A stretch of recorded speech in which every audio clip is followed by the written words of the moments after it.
Hello students, this is topic data structure and the topic is queue.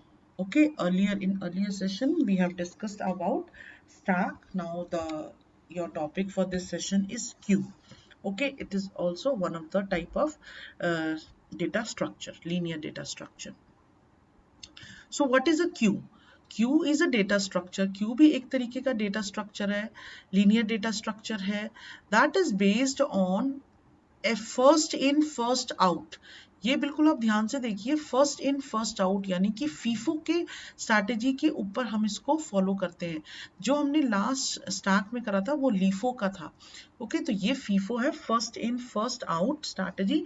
इसका मतलब हुआ कि जो भी आपका फर्स्ट एलिमेंट होगा वो क्यू में जो भी ऐड हुआ है वो सबसे पहले रिमूव होगा. जैसे आप एक लाइन में खड़े होते हैं, लाइन में जो सबसे आगे पर्सन होता है उसको ही सर्व करा जाएगा सबसे पहले. जैसे टिकट विंडो में सबसे स्टार्टिंग में जो पर्सन खड़ा है उसी को टिकट मिलेगी, वैसे ही यहाँ पर क्या होगा कि the element which is added first, okay, to the queue is the first one to be removed. उसको ही सबसे पहले रिमूव करा जाएगा. सपोज सबसे पहले मैंने 45 एलिमेंट डाला, फिर 56 एलिमेंट डाला, फिर 78 डाला, फिर उसके बाद मैंने 34 एलिमेंट डाला. तो ये मेरा फर्स्ट पोजीशन था. ओके, फर्स्ट यहाँ पर 45 था. अब अगर मैं रिमूव करूंगी तो ये जो होगा यहाँ से रिमूव होगा, और इंसर्शन अगर मुझे न्यू एलिमेंट ऐड करना है तो वो एंड से होगा. ओके, तो जो मेरा इंसर्शन है वो एंड से होगा एंड देन डिलीशन है वो स्टार्टिंग से होगा. बट जो हम स्टैक में करते थे कि डिलीशन भी लास्ट से होता था और इंसर्शन भी लास्ट से होता था, पर आपके जो क्यू में है इसमें क्या होगा कि जो भी एलिमेंट आपने सबसे पहले ऐड करा है वो सबसे पहले रिमूव होगा. तो क्यू फॉलोज द फीफो यानी कि first come and first out structure. Okay, and according to FIFO structure element inserted first will also be removed first. ये मैंने अभी आपको समझा दिया है. एंड उसके बाद देखिए, क्योंकि हमने अभी स्टैक पढ़ा है तो स्टैक में जब हम डेटा को इंसर्ट करते थे तो हम पुश कहते थे. यहाँ पुश नहीं आप कहेंगे, यहाँ कहेंगे एन क्यू. ओके, क्यू में उसे बोलते हैं एन क्यू. और अगर आप डेटा को डिलीट करते हैं तो उसे कहते हैं डी क्यू. ओके, वहां पर हम डेटा को कहते थे पॉप. ओके, तो because Q is open at the both and, क्योंकि क्यू जो है वो दोनों जगह से ओपन है. एक जगह से वो डिलीट हो रहा है, एक जगह से वो डेटा को एंट्री कर रहा है. तो देखिए ये है इसका इमेज.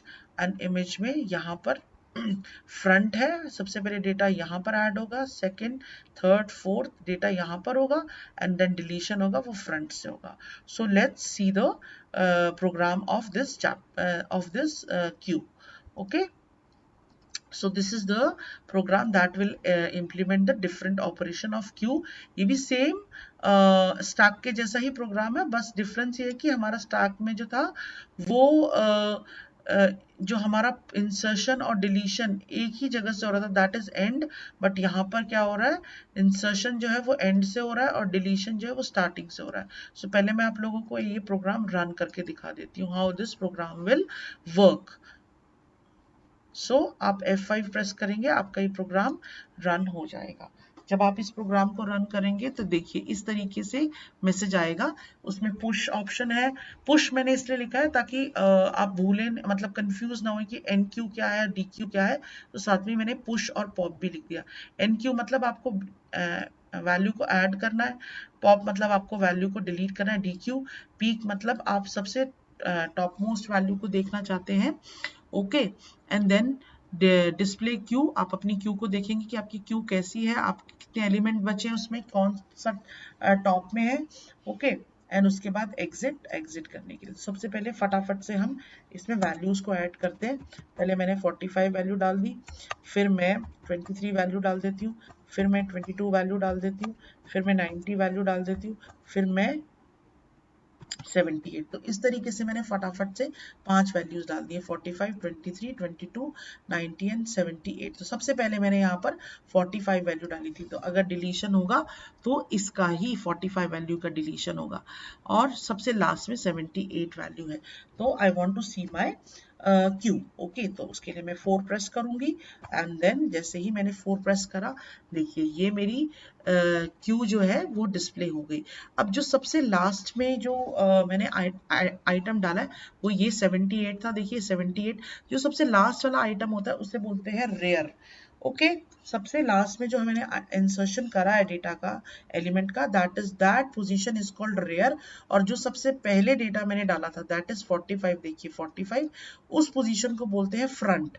तो यहाँ पर दो टर्मिनोलॉजी और है, फ्रंट और रेयर। फ्रंट का मतलब है जो सबसे पहले आपने डेटा डाला है, ओके, उसके बाद 23, 22, 90 एंड उसके बाद मैंने जो सबसे लास्ट वाला डेटा है, ओके, दैट इज 78, तो वो रेयर होगा, it is called rear. And अब आई वांट टू DQ, यानी कि मुझे कुछ वैल्यू डिलीट करनी है, तो डिलीट मुझे करना है। तो डिलीट क्या होगा, इसमें जो सबसे पहले वैल्यू आई है वो ऑटोमेटिकली डिलीट होगी, तो इट विल नॉट आस्क कि आपको कौन सी वैल्यू डिलीट करनी है। तो चॉइस मेरी 2 है, यस 2 है, तो ऑटोमेटिकली ये बोल देगा पॉप्ड और DQ value is 45 and then I will see how my Q is looking. So I will again press 4 and then see what happened is front has been changed. Earlier it was 45, now it is 23 and rear remains the same 78. I have not done insertion. Insertion कर देते हैं एक value को, insertion मैंने कर दिया है 79 को, ओके। अब देखिए, अब अगर मैं अपनी अब इसको देखती हूँ तो now rear will be 79 instead of 78. Now my front is 23 and one more option is 3 is peek. तो आपका जो फ्रंट है उसको ये शो करेगा। तो टॉप मोस्ट आइटम जो है वो फ्रंट में है एंड दैट इज 23। तो it has shown the message top most item is 23 and then exit के लिए आप 5 प्रेस करेंगे। तो जैसे ही आप 5 प्रेस करेंगे आप अपने प्रोग्राम से एग्जिट हो जाएंगे एंड देन मैंने ये रनिंग मोड को क्लोज कर देना। Now I am coming back to my program. So this is my program जो है it is a little bit lengthy but it is very easy. धीरे धीरे आप एक एक करके देखिए तो बहुत इजी है। तो हम सबसे पहले मेन बॉडी में आते हैं प्रोग्राम की, जो कि ये है। मैंने एक क्यू बनाई है, क्यू मतलब एक लिस्ट ही है, क्यू जो कि खाली है। एक मैंने फ्रंट वेरिएबल दिया जो कि नन है, नन मतलब एम्प्टी वैल्यू, अभी इसमें कुछ नहीं है। वाइल ट्रू, ये आपका लूप हमेशा चलता रहेगा जब तक कि आप 5 नहीं प्रेस करते हैं। प्रेस करेंगे तो ब्रेक होएगा, नहीं तो आपका लूप इनफाइनाइट चलेगा, क्योंकि हमने यहाँ पर कोई कंडीशन नहीं दी है। उसके बाद ये ऑपरेशंस जो है वहां पर जो प्रिंट हुए थे, Q, push, pop, peak, display, ये सारे के सारे हैं। एंड देन आप अपनी चॉइस डालेंगे जो कि CH के अंदर सेव होगा। तो मैंने सबसे पहले चॉइस डाल दी सपोज 1 आइटम जो है, तो वो आइटम नाम के वेरिएबल में सेव हो गया। तो सपोज मैंने सबसे पहले वैल्यू डाली 45, ओके। तो वो क्या होगा, इस अब नेक्स्ट जो लाइन है उसको हम कॉल कर रहे हैं। नेक्स्ट लाइन में हमारा फंक्शन है, फंक्शन का नाम है पुश। पुश के अंदर चला जाएगा क्यू अभी है एम्प्टी, खाली, और आइटम चला जाएगा 45। तो जो मेरा वैल्यू इसमें हम आर्ग्यूमेंट जो भेजेंगे वो हम भेजेंगे एक तो एम्प्टी और उसके बाद 45, दो चीजें भेजेंगे। कहाँ भेजेंगे, इस फंक्शन में। किस फंक्शन में, पुश में। पुश में हम आ गए, पुश में आप ऊपर आ जाइए, ये रहा पुश। ठीक है, आप फंक्शन जब भी बनाते हैं तो DEF लिखते हैं, इससे पता चलता है कि you are defining a function. आपने बनाया पुश फंक्शन, पुश फंक्शन में आपने यहाँ पर दो पैरामीटर्स को पास करा। एक तो जो आपकी एम्प्टी लिस्ट थी जिसका नाम क्यू था, और उसके बाद 45 जिसको आपको ऐड करना है। फिर आप क्या करेंगे, अपनी इस जो एम्प्टी क्यू है इसमें अपेंड फंक्शन की हेल्प से इस आइटम को ऐड करा देंगे। और उसके बाद अगर आप फर्स्ट टाइम आप आइटम को ऐड कर रहे हैं, जो कि yes, if the length of queue is equal to 1, इस लेंथ फंक्शन से हमें इस क्यू की लेंथ पता चल जाएगी जो कि है 1। ओके, तो अभी 1 ही है क्योंकि मैंने अभी सिर्फ 45 एंटर करा है।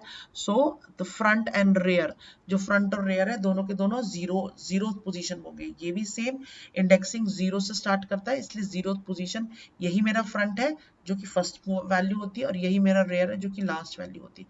नहीं तो एल्स, सपोज अभी मेरे पास यहाँ पर 67, 78 इस तरीके का मेरा होता जो मेरी लिस्ट है, तो फिर else length is equal to क्या होती मेरी लेंथ, रेयर, जो रेयर वैल्यू है वो क्या होती, कि जो लेंथ है, length is 3 minus 1 is equal to 2। तो सेकेंड इंडेक्स पर 77 है, तो this is my rear value and this is 45 is my length, my front value. तो इस तरीके से रिटर्न होगा जो है आइटम, और इस तरीके से हम वैल्यूज को ऐड करेंगे। नाउ अगर जो यूजर है टू करता है, ओके, तो टू वैल्यू वो डालता है इस वन करके। सपोज हमारे पास यहाँ पर बहुत सारी वैल्यूज आ गई हैं एंड अब हमने बहुत सारी वैल्यूज को ऐड कर दिया है। अब मुझे I want to pop, I want to delete some values, okay. So ये क्या करेगा, जो भी डिलीटेड वैल्यू होगी उसको इस वेरिएबल के अंदर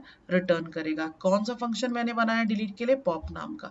तो जैसे ही ए लाइन रीड होगी तो मैं यहाँ पर पॉप नाम के फंक्शन में यहाँ पर मैं आ जाऊंगी। तो यहाँ पर क्या होगा, जैसे ही पॉप होगा तो मेरी जो ये लिस्ट है, suppose this is my list and it will come in this parameter.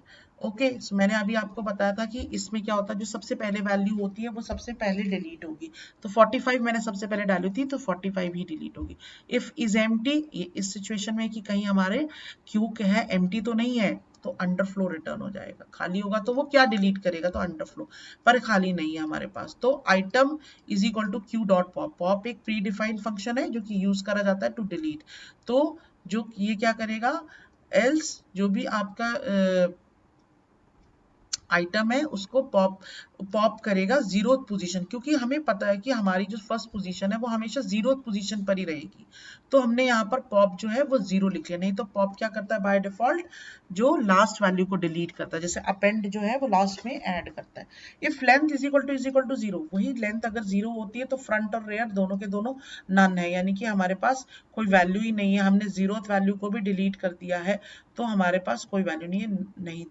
और उसके बाद आप आइटम को डिलीट करेंगे। आइटम क्या है, item is that value which we have deleted, क्योंकि जो पॉप फंक्शन है वो डिलीट भी करता है और उस वैल्यू को भी रिटर्न करता है जिसको हम डिलीट करते हैं। तो यहाँ पर ये जो 45 वैल्यू ये आइटम के अंदर सेव आ गई है और हमने रिटर्न कर दिया आइटम। तो this is how our value will be popped. यहाँ पर जो हमारी वैल्यू होगी पॉप, वो हो जाएगी 45। ओके, तो 45 वैल्यू हमने कर दिया pop. and now the third option is peak। Okay, तो ऑप्शन पीक का मतलब है टॉप मोस्ट वैल्यू दिखाएगा। तो अब मैंने क्या करा, 45 मेरा डिलीट हो गया है, तो मेरी टॉप मोस्ट वैल्यू अब 67 है। सपोज मैंने एक दो वैल्यूज और इंसर्ट कर दी है। ओके, तो now my new list is like this and then peek करते ही पीक में जो मेरा फंक्शन कॉल होगा पीक नाम का, जिसमें कि मेरी जो करंट क्यू है जो कि ये है, ये पास हो जाएगी। तो अब हम इसी को ऊपर पास करेंगे। ओके, तो हम जब पीक फंक्शन में जाएंगे तो ये रहा मेरा पीक फंक्शन और क्यू में ये आर्ग्यूमेंट पास होगा। क्या आपकी लिस्ट एम्प्टी है? नहीं, हमारी लिस्ट एम्प्टी नहीं। अगर एम्प्टी होती तो अंडरफ्लो होता। Else front is equal to zero, तो फ्रंट की वैल्यू तो जीरो ही होगी हमेशा, क्योंकि जीरो पोजीशन ही हमारा फ्रंट है। पर हमारा जो रेयर होगा वो हमारा अलग होगा, लेंथ माइनस 1 होगा। एंड रिटर्न क्यू फ्रंट, क्योंकि हमें यहाँ पर सिर्फ फ्रंट रिटर्न कराना है, तो यहाँ पर ये वैल्यू रिटर्न होगी। ओके, तो फ्रंट हमारा जीरो यानी कि 67 जो है वो रिटर्न हो जाएगा इस पीक में। तो 67 जो वैल्यू होगी वो आपकी रिटर्न होगी। ओके, यहाँ पर, तो यहाँ पर जो वैल्यू है वो मेरी 67 रिटर्न होगी। एंड ये मैं जो लिख रही हूँ ये कमेंट्स लिख रही हूँ। कमेंट्स जो है वो हैश से लिखते हैं, जो कि इग्नोर करता है हमारा कंपाइलर। आप अंडरस्टैंड हो जाए कि ये लाइन किस लिए, इसलिए मैं यहाँ पर कमेंट लिख रही हूँ। Then next is choice 4 is display queue. Queue मेरा ये है, मुझे इसे डिस्प्ले करना है। तो अब मैंने क्या करना है कि डिस्प्ले करवाना है अपने क्यू को। तो ये जो मेरा डिस्प्ले जो मेथड है इसको कॉल करा है मैंने, एंड जो मेरा जो क्यू है, क्यू में ये वैल्यूज पास होंगी। कहाँ पास होंगी? इस फंक्शन में। तो हम ऊपर डिस्प्ले फंक्शन में आएंगे जो कि हमने यहाँ पे बनाया। तो इस डिस्प्ले फंक्शन में क्यू के अंदर जो पैरामीटर पास हुए हैं वो ये हुए हैं। अब आपकी लिस्ट एम्प्टी है? नो, मेरी लिस्ट एम्प्टी नहीं। अगर एम्प्टी होती तो ये मैसेज आ जाता, know my list is not empty. Now front is always zero as I told you, and then rear, what is rear? The last value, because how we are showing our uh, हम लोग अपना जो output दिखा रहे हैं वो कैसे दिखा रहे हैं, पहले फ्रंट दिखा रहे हैं, फिर एंड में रेयर दिखा रहे हैं, फिर बीच में बाकी वैल्यू दिखा रहे हैं। तो जो फ्रंट और रेयर है वो हम लूप में यूज नहीं करेंगे, हम यूज करेंगे इसको एज इट इज प्रिंट करवा करके। तो फ्रंट मेरा 0 है, रेयर यानी कि लास्ट वैल्यू जो है वो जो भी क्यू की लेंथ है, क्यू की लेंथ 4 है, 4 - 1 3, तो 0 1 2 3। तो यहाँ पर जो वैल्यू प्रिंट होगी दैट विल बी 67, और यहाँ पर जो वैल्यू प्रिंट होगी that will be the last, that is 99। Okay, and then बीच की जो वैल्यूज हमें प्रिंट करवानी है that for that we will use for loop, क्योंकि हमें यहाँ बैकवर्ड नहीं करना, हमने स्टार्ट में बैकवर्ड करा था, हमें यहाँ स्टार्टिंग से हमें लूप चलाना है। तो हम अपना लूप चलाएंगे शुरू से, स्टार्टिंग से। तो फॉर ए इन रेंज 1 यानी कि फर्स्ट पोजीशन पर है 77, तो ये 0th पोजीशन है, एंड रेयर तक, रेयर हमारा क्या है, रेयर हमारा है 4। तो 1 से लेकर के ये 4 तक रन होगा। ओके, एंड देन 1 4 मतलब 4 इज द मैक्सिमम, 4 नहीं रन होगा, ये रन होगा क्या क्या रन होगा, 1 एंड 2 एंड 3, 3 वैल्यूज रन होगी। उसके बाद प्रिंट हर बार क्या होगा, प्रिंट होता जाएगा। यहाँ पर 1 है तो फर्स्ट वैल्यू प्रिंट हो जाएगी 77, 2 है तो 78 एंड 3 है तो 99। ठीक है, इस तरीके से ये हमारा वैल्यू को डिस्प्ले कर देगा। और आप अगर वैल्यू डालेंगे 5th तो आप जो है एग्जिट हो जाएंगे और ये ब्रेक हो जाएगा। As I told you it is a while loop with no condition, so infinitely ये रन होता रहेगा। And to come out from this loop we will use break. And apart from 1 2 3 4 5 अगर आप कोई और चॉइस डालते हैं तो ऑन मैसेज आ जाएगा इनवैलिड चॉइस। तो this is how we will write the program related to the different functions, different operation of Q, and this is how it will run. easy है, एक एक करके आपने हर एक फंक्शन को देखना है, and every function is very easy. Okay students, I hope आपको समझ में आया होगा। Thank you so much.